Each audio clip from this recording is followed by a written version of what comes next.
Endi tikishni boshlaymiz. Tikishni birinchi yubka qismidan boshlab zborka berishdan boshlaymiz. Mana yubka qismimizni tepasini teskari tomonidan yubka qismimiz, mana bu tepa qismi, bu teskarisi, bu o'nggi matoni. Ikkita chok urib olamiz va zborkaga tortamiz. Mana 1 santimetrga bitta chok va 1,5 santimetrga yana bitta chok urib chiqamiz va zborkaga tortamiz. Mashinkamizni chok kattaligi 4 da turishi kerak bo'ladi zborka uchun. Har qanday zborka lapkalaridan ko'ra qo'lda tortilgan zborka juda ham chiroyli, tartibli chiqadi. Shuning uchun zborkani qo'lda tortishni tavsiya qilaman. Mana boshlaymiz.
Mana zborka choklarini urib oldik. Endi choklarimizni tortib, ikki tomondan bir xilda tortib, bu tomondan ham bu tomondan ham bir xilda tortib zborkaga taxlab olishimiz kerak bo'ladi. Mana bu holatda zborkaga tortib chiqamiz. Bundan oldin qiladigan ishimiz ko'ylagimizni orqasi zamok bo'ladi. Mana ko'ylakning orqasi zamok bo'ladi. Shuning uchun 10 santimetr joy qoldiramiz va 10 santimetr joy qoldirib, tepadan 10 santimetr joy qoldirib, bu yog'ini etakka qaratib chok urib olamiz. Bulavga qadar qotirib olishimiz kerak bo'ladi, siljib ketmasligi uchun.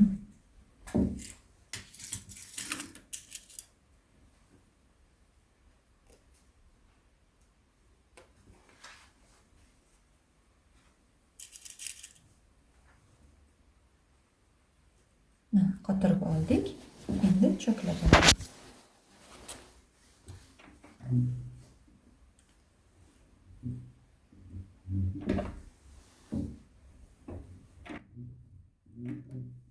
Endi mashinkamiz chokini 3,5 ga o'zgartirib olamiz.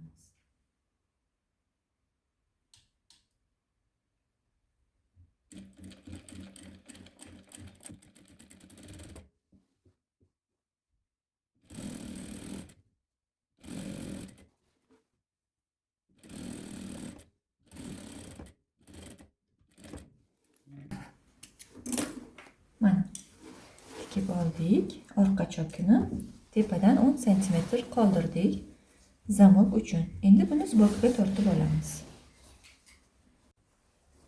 Mana yubka qismimizni zborkaga tortib tayyorlab oldik. Matoyimiz sitiluvchan mato bo'lganligi uchun juda ham ehtiyotkorlik bilan ishlashimizga to'g'ri keladi. Mana sitilib ketadi. Endi qiladigan ishimiz Yengni ham sborka joyini tikib, sborkaga tortib olishimiz kerak bo'ladi. Mana yengimizni bitta bo'lak, bittasi. Hozir biz mana bu tomonini aylantirib, sborka chok urib olishimiz kerak bo'ladi. Ikkita chokda bunda ham 1 santimetrda bitta chok va 0,5 santimetrda yana shunda bitta, ikkita chok urib olamiz. Sborka tortishda albatta mashinka chokini to'rtga qo'yib olishimiz kerak bo'ladi. Shunda sborka yaxshi chiroyli tortiladi. Mana bu matoning teskarisi, mana bu o'ngi qismi. Demak, chok urishni boshlaymiz.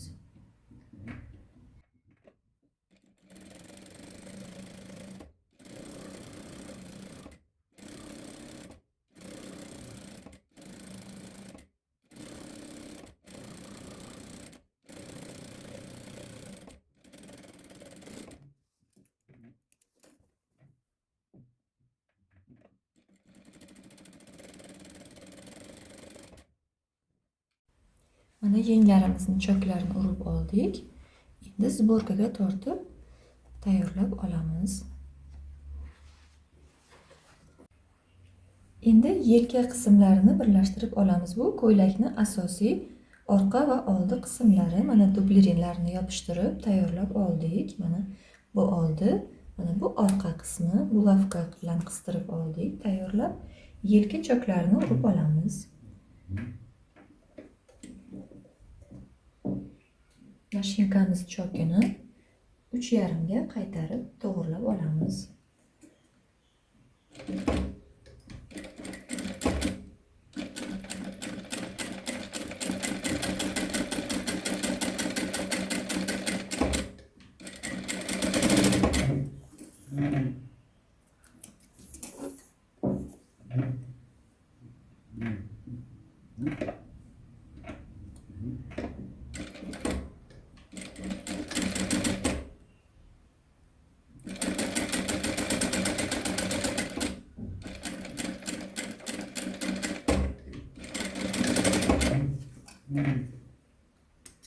Mana yelka choklarini urib oldik. Endi yelka choklarini ochgan holatda dazmollab olamiz. Mana bunday holatda dazmollab olamiz va yengimizni mana bu uzunlikka moslab, mana shunga moslab sborkaga tortib olamiz. Mana oldi va orqa qismlarini, yelkalarini chokini tikib birlashtirib oldik va dazmol bilan chokni ochib oldik. Endi xuddi shunday qilib astarini ham mana orqasi, mana oldi qismi, yelka choklarini urib, orasini ochib dazmollab olamiz. Mana hozir oldi asos, orqa asos va astarliklarini, yelka choklarini tikib, orasini ochib dazmollab oldik va bo'yin o'yimini mana astari bilan birlashtirib, bulavka bilan qistirib, qotirib oldim, siljib ketmasligi uchun. Endi hozir mana shu bulavka bilan qotirib olgan joyimizni 1 santimetrli chokda aylantirib, mashinkada urib tikib chiqamiz.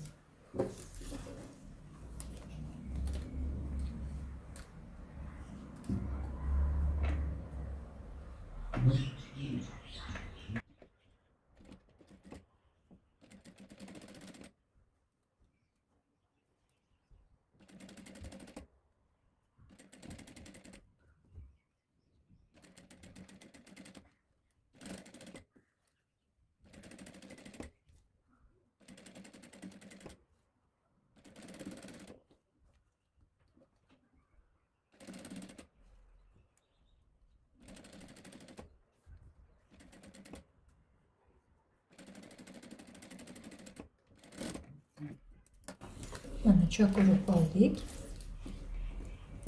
Endi bulavkalarini olib tashlaymiz va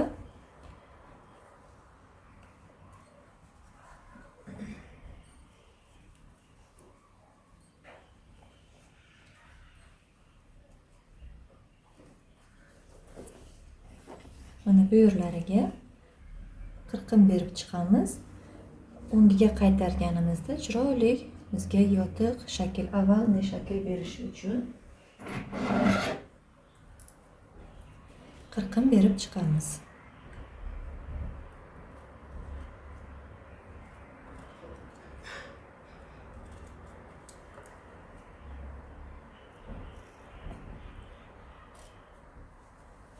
Bu ham ehtiyotkorlik bilan qirqim beramiz. Chokka yetib bormasligi kerak.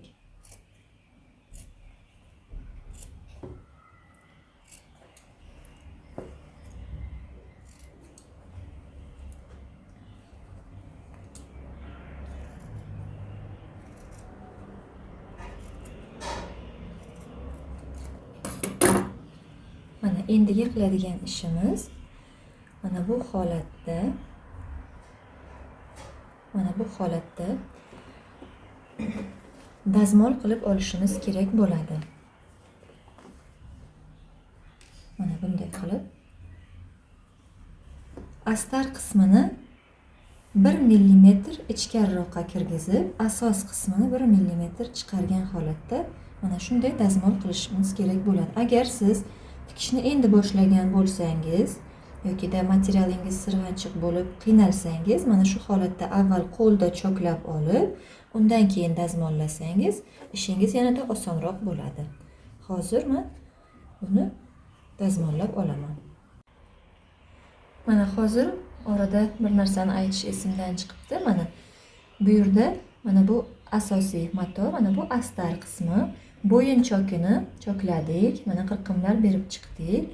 Endi mana bu astar qismiga mana bu chok qismini yotqizgan holatda 0,1 mm da chok urib chiqishimiz kerak bo'ladi. 0,1 da bir tekis qilib chok urib olamiz. Bunda bizga chiroyli yotib beradi astar. Dazmol qilganimizda ham bir tekisda chiroyli chiqadi.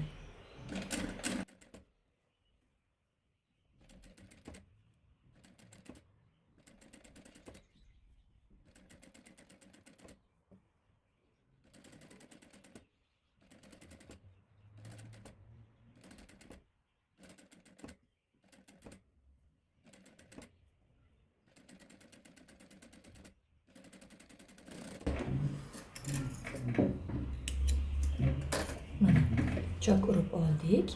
Mana endi buni dazmol qilsak bo'ladi. Mana bunday holatda. Endi mana o'yimlarni, oldi o'yim, orqa o'yimlarini tikib dazmollab oldik. Mana bir tekis qilib, chiroyli qilib. Endi yengni o'rnatishni boshlaymiz. Bu uchun biz hozir mana yengimizni zborkaga tortib tayyorlab olgandik. Mana endi o'rtasiga nasechka berganimizni o'rta joyini topib, o'ngi tomonini, mana matoning teskarisi bu o'ngini o'ngiga qilib, yelka chokiga yengimizni o'rtasini, sechka bergan joyimizni bulavka bilan qotirib olamiz. Bulavkalab olamiz.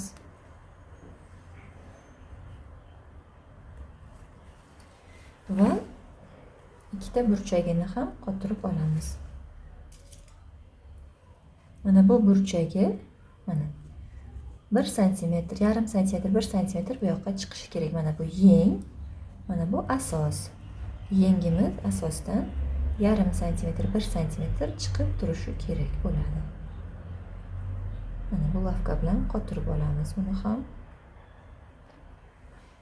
Bu tomonini ham xuddi shunday chiqarib bulavkada qotirib olamiz. Mana. Endi zborkasini moslab, to'g'irlab chiqamiz.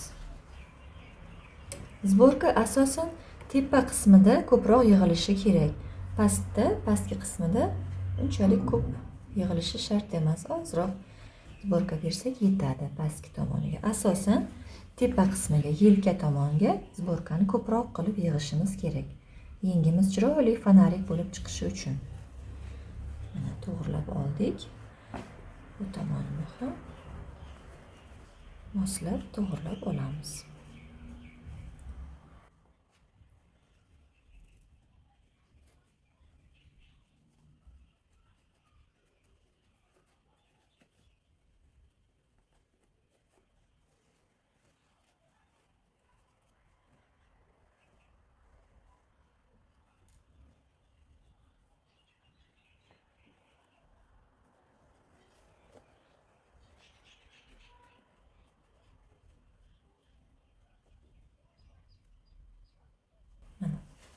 moslab oldik. Endi buni mana bu zborkamizni o'rtasi, ikkita chok urib zborkaga tortdik. Mana shu ikkita chokni o'rtasidan chok urib qotirib tikib chiqamiz. Bu bir tomoni, ikkinchi tomonini ham, ikkinchi yengini ham xuddi shunday qilib qo'yib qotirib, bulavkada qotirib olib, keyin chok urib chiqamiz. Mana hozir ko'rishingiz mumkin mana.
Mana choklab oldik. Endi ikkinchi tomonini ham xuddi shunday qilib tikib olamiz. Endiga qiladigan ishimiz mana bu razmerda bel aylanasi 54 cm. Endi 54 ni 2 ga bo'lsak 28, yana 2 ga bo'lsak 14 cm. Mana bu yeng qismimiz, mana asosga o'tganni hisobiga endi biz yeng holatini belgilab olishimiz kerak bo'ladi. Demak, 54 ni 4 ga bo'lsak 14 cm, lekin bu razmerda ustida, bu fasonda ustida fartuk bo'lganligi uchun, fartukda belvoqlari belni qisib turganligi uchun ko'ylagimiz qomatga unchalik ham yopishib turishi shart emas. Shuning uchun bemalolroq turishi uchun hozir biz asosimizni o'rtasidan 14 emas, 2 cm qo'shgan holatda 16 cm belgilab olamiz. Mana 16 cm ni belgilab nuqta qo'yib oldim. Mana yana tushuntirib o'taman. Asosimizni o'rtasini topamiz. O'rtasini topamiz va xuddi shu yerdan yengga qarab 16 cm qo'yamiz. 16 cm ni biz qayerdan topdik? Bel aylanasi 54 cm, 54 ni 4 ga bo'lamiz 14 cm, 2 cm qo'shamiz 16 cm. Agarda boshqa fason tikayotgan bo'lsangiz, ustida fartuk bo'lmaydigan holat yoki qomatga yopishib turadigan ko'ylak qilishni xohlasangiz, bu yerda 14 yoki 15 cm qilishingiz mumkin bo'ladi. Biz hozir bu fasonda 16 cm ni belgilab olamiz. Xuddi shu nuqtani 4 ta tomonga ham mana bir tomon yengni ikki tomoniga va ikkinchi tomon yengni ham ikkala tomoniga nuqtalarni qo'yib belgilab chiqamiz. Mana. Endi mana shu belgilagan joyimizni, belgilagan nuqtamizgacha mana yengimizni tashqi tomoni, mana bu asosga ulangan tomoni, bu yengimizning tashqi tomoni. Mana nuqtasini topib oldik. Endi mana shu nuqtadan tashqi tomonga qarab har to'rttala tarafini ham moskovskiy shofda chiroyli qilib akkuratni tikib olishimiz kerak bo'ladi. Chunki biz bu libosimizda overlock ishlatmaymiz. Shuning uchun har bir chokimiz chiroyli akkuratni bo'lib chiqishi uchun hozir biz bu yerda moskovskiy shof qilib chiqamiz. Bu uchun biz nima qilamiz mana? Yengimizni teskarisi, mana bu o'ngi matomizni. Bu yengimizni tashqi tomoni, bu asosga ulangan tomoni. Xuddi shunday mana qayiramiz. Ingichka holatda qayirib olamiz. ingichka holatda, qayirgan holatda chok urib olishimiz kerak bo'ladi. 0,5, 0,4 qayirib chok urib olamiz.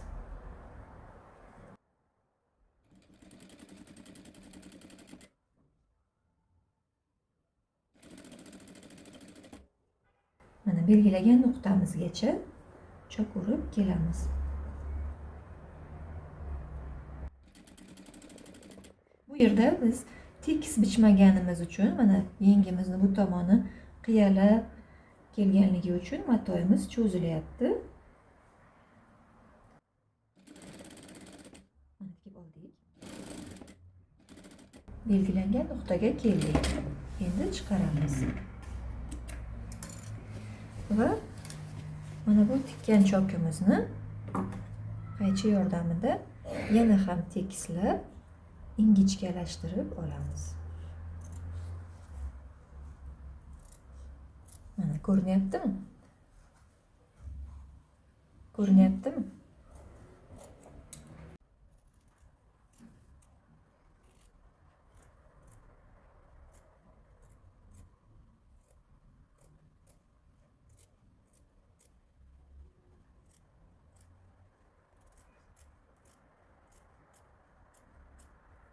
Mana chokimizni tozalab, chistka qilib oldik.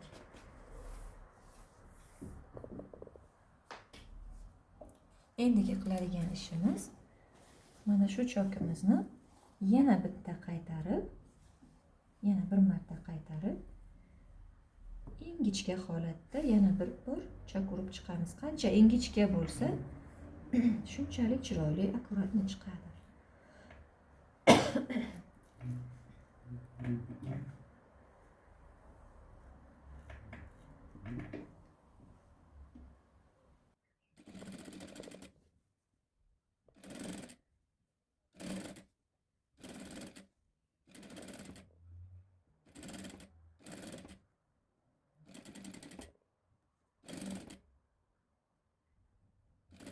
Mana belgilagan nuqtamizgacha tikib oldik.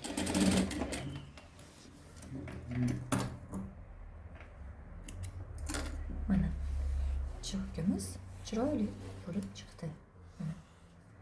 Endi yengimizni har 4 tarafini ham mana bitta yengimizni ikkala tomoni, ikkinchi yengimizni ham ikkala tomonini, mana ikkala tomonini belgilab olgan nuqtalarimizgacha xuddi shunday qilib moskovskiy shofda tikib olamiz.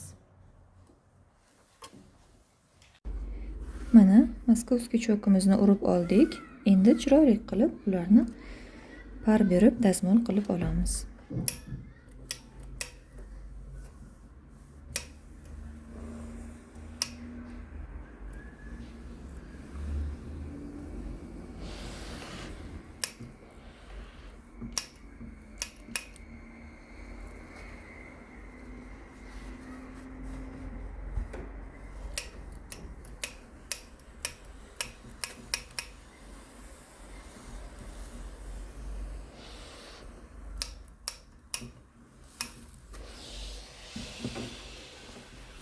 Keyingi yengimizni ham moskovskiy choklarini dazmollab olamiz.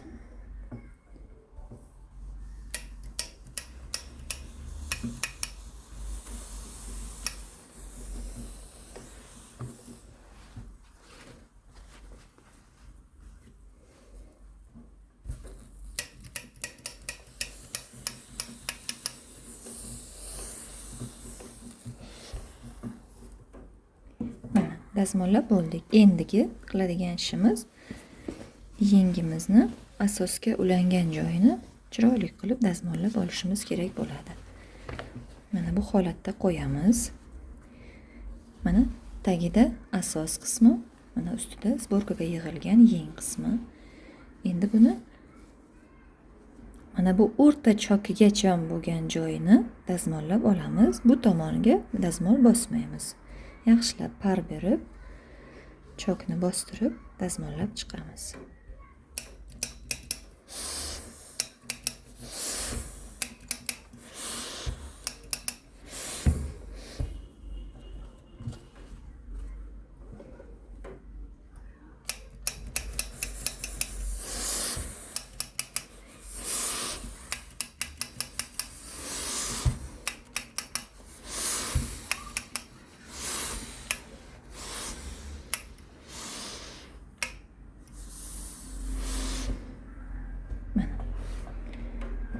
dazmollab oldik.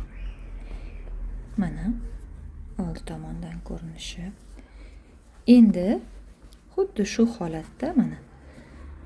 holatda o'ngidan dazmol berishimiz kerak. Mana orqa chokini asos qismiga yotqizgan holatda yaxshilab tekislab dazmol bosib olamiz. Asosiysi mana bu zborka berilgan joyga dazmol bosmasligimiz kerak. Mana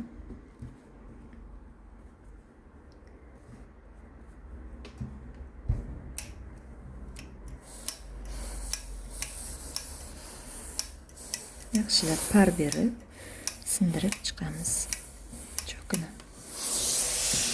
Mana chok asos tomonga yotqizilgan holatda dazmol bosyapmiz.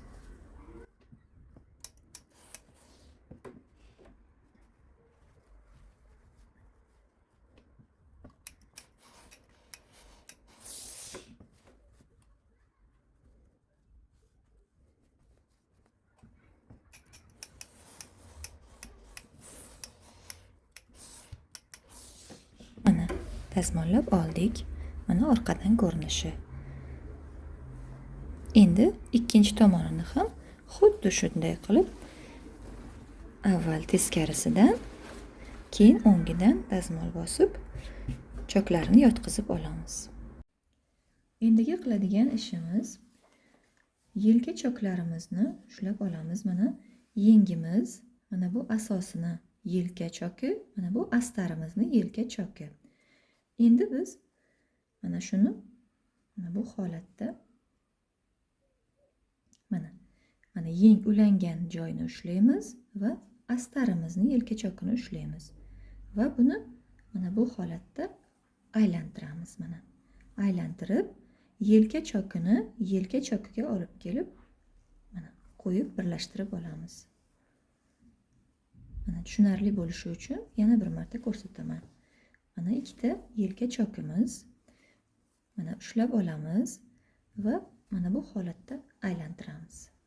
Aylantirib yelka chokini yelka chokiga qo'yib qotirib olishimiz kerak bo'ladi. Mana yelka chokimiz bu yelka chokiga olib kelib qotirib bulavkalab olamiz.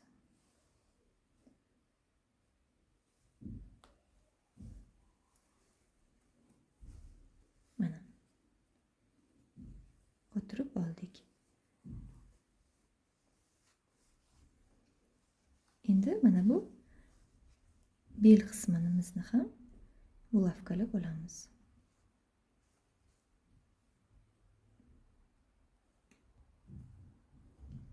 Mana bizda mana bunday holat bo'lishi kerak.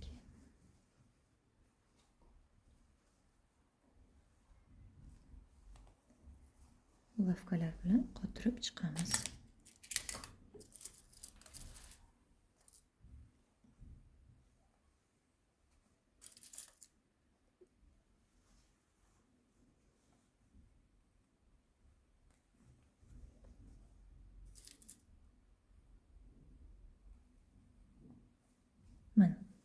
Mana shu ko'rinishda bulavka bilan qotirib chiqamiz. Mana bu yelka chokimizni yelka chokiga birlashtirib oldik. Endi buni choklab olamiz.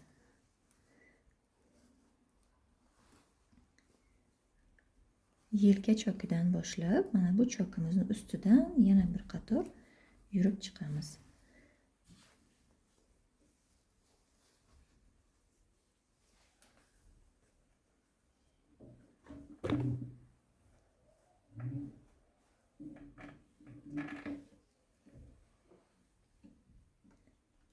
Mana tikishni boshladik.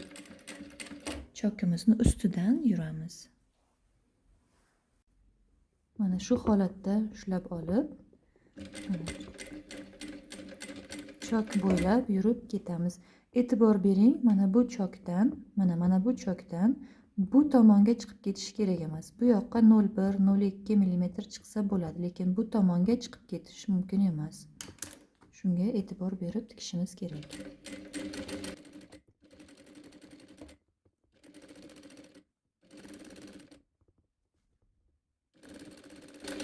Va yana bitta narsa, mana oxiriga kelganda, bel tomonga kelganda, mana shu yerda mana 4 santimetr yetkazmasdan 4 santimetr qoldirib, mana shu yergacha tikib kelamiz.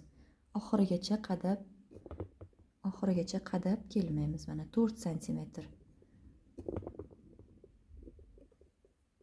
Mana 4 santimetr belgilab oldik. Mana shu joygacha tikib kelamiz.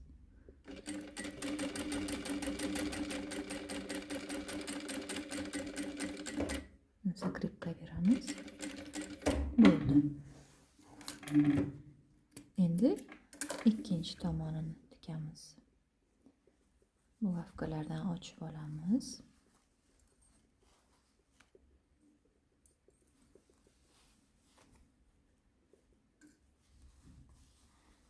Endi xuddi shu narsani ikkinchi tomonda takrorlaymiz.